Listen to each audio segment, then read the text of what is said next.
And welcome back. Thom Hartmann here with you. And Zan in El Paso, Texas. Hey, Zan, thanks for watching Free Speech on DirecTV. What's on your mind?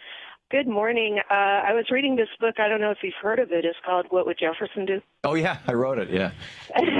A long time ago, actually. It's like 15 years ago, I think. It's from '04, and it says the three threats to democracy, and you talk about a presidency that is oriented toward personal power, not the good of the country, manipulating TV images, allowing unelected corporate friends into the halls of power. So, sounds familiar. Yeah. Mr. Trump and friends. And so, one, how are you so prescient? And two, how do you think, should we be more afraid now of the potential Trump presidency? Or do you think, we've lived through this before and lived to tell about it? What are your thoughts? Both. I think that a Trump presidency could cause tremendous and dramatic harm to the United States and the world, assuming that, he continues being himself. And there's every reason to believe that that's going to be the case.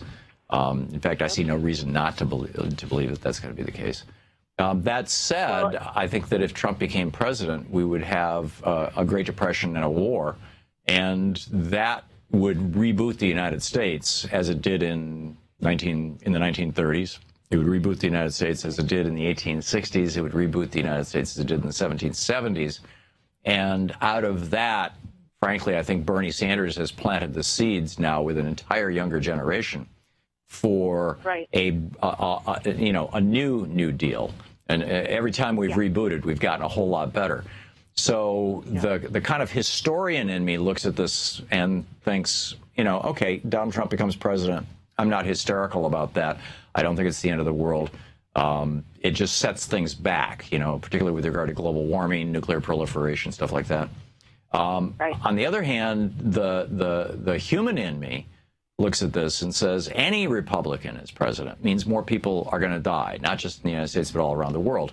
But as an American, with a concern for my fellow citizens, it'll mean, unwinding Obamacare. It'll mean trying to privatize Social Security, trying to privatize Medicare, all that stuff. And people are going to be hurt, and people will be hurt by the depression that would come with Trump, and they will be hurt by the wars that will come with Trump. And I'm not happy about that. So, Zan, I'm hardship in general. Exactly. Yeah. We lived through this with, the Harding, Coolidge, Hoover time, which would be analogous. We lived through this, pre-Abraham Lincoln. I forget, was it Polk who was president before him? I forget. In any case, and we lived through this, with the American Revolution. We've been through a civil war. We've been through hell and survived. So I don't think the Republic is going to end or anything like that. Well, it's a great read, even all these years later. So thank you so much. Oh, well, thank you, Zan, and thank you. That book was a lot of fun to write, and thank you very much for the call and for watching Free Speech TV.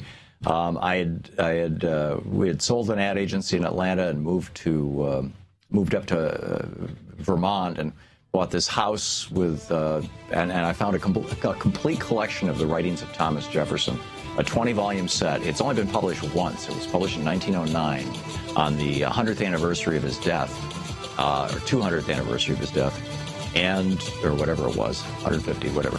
Oh, no, it was the anniversary of his leaving office, I guess. And read the whole thing. It was amazing. And I wrote this book out of it. To watch more clips from our programs, hit the Watch More Videos button over here. And please be sure to hit the handy-dandy subscribe button so you'll always be up to date. Tag, you're it.